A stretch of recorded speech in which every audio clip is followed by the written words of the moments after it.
கூட்டத்துல ஒரு விஷயம் முடிவு வருது.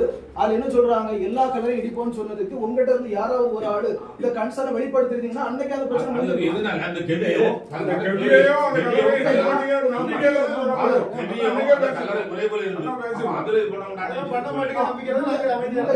எங்களுக்கு தெரியாது. இப்ப எனக்கும் தெரியாது. இப்ப நான் அன்னைக்கு எடுத்த ஊர் தீர்மானம் என்ன, எல்லா கலரையும் இடிக்கணும் அப்படிங்கறத தீர்மானம். அப்ப அன்னைக்கு நீங்க ஒரு ஆளு இத கன்சர்ன் ஆஃப் ஆருடைய கலர் ஒண்ணு இருக்கு அப்படி நீங்க சொல்லிருந்தீங்கன்னா இல்ல என்னுடைய செல்ஃப்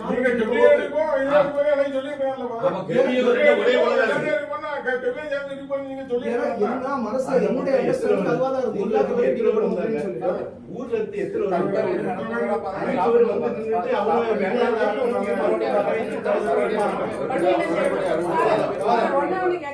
ஊர்ல நீங்க ஒரு முடிவு எடுத்தீங்களா, ஆனா நெக்ஸ்ட் சண்டே நீங்க கோயில்ல வந்து அதோட ப்ராசஸ்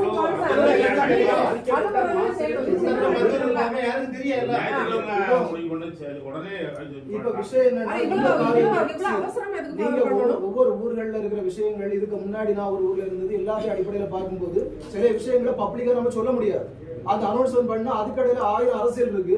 ஒருவேளை நீங்க இந்த சீட்ல இருந்து யோசித்தீங்கன்னாலும் தெரியும், பொது இடத்துல நின்று ஒரு பொது பணி செய்யும் போது யோசித்தீங்கன்னாலும் தெரியும். அதுக்கு பின்னாடி வரக்கூடிய சட்ட சிக்கல்கள், இதுக்கு பின்னாடி இருக்கக்கூடிய அரசியல்கள், நம்ம ஊர்ல இருக்கக்கூடிய பிரச்சனைகள் எல்லாம் யோசித்ததுனாலதான் ஒரு பொதுநல நோக்கத்துக்காக அதை செய்யவே தவிர இதுல எந்த சுயநலமும் எனக்கோ நிர்வாகிகளுக்கோ கிடையாதுன்றது நீங்க ஏத்துக்கணும். இப்ப ஒரு நிமிஷம், இதை செய்யறதுனால எங்களுக்கு என்ன லாபம், இல்ல எனக்கு என்ன ஆதாயம்?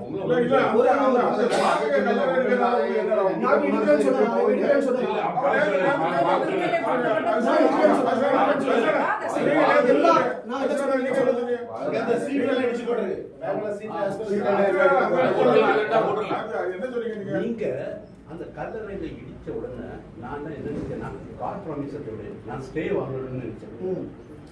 நீங்க ஸ்டே வாங்க, என்ன பிரச்சனை இல்ல. இதெல்லாம் போனா நீங்க ஸ்டே வாங்க.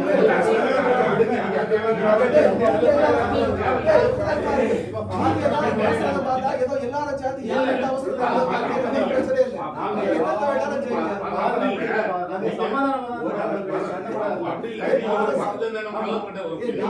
கோரிக்கை ஏத்துக்கிறேன். ஏன் இல்ல பிரச்சனை வருதுன்னா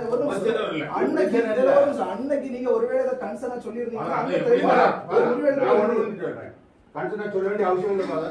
நீங்க இதனுடைய தலைவர் அங்க பாரருடைய கலரை இருக்குன்னு உங்களுக்கு கலரை இடிக்கணுமா இடிக்கணும் நீங்க எல்லாரும் இடிக்கணும் சொல்றீங்க. அப்ப பாரருடைய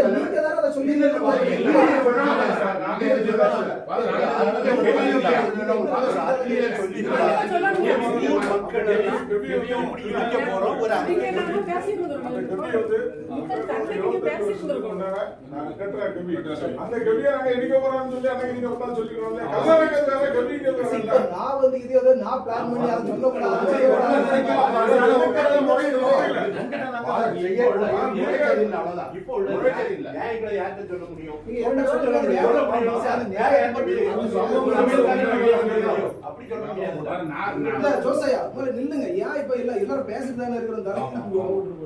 விஷயம் என்னன்னா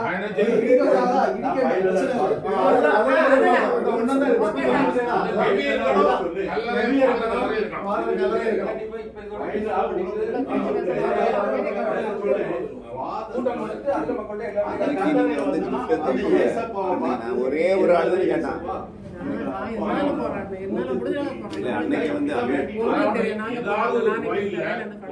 கல்லறை எனக்கு சொல்லுங்க, நான் ஒண்ணுமே விட்டு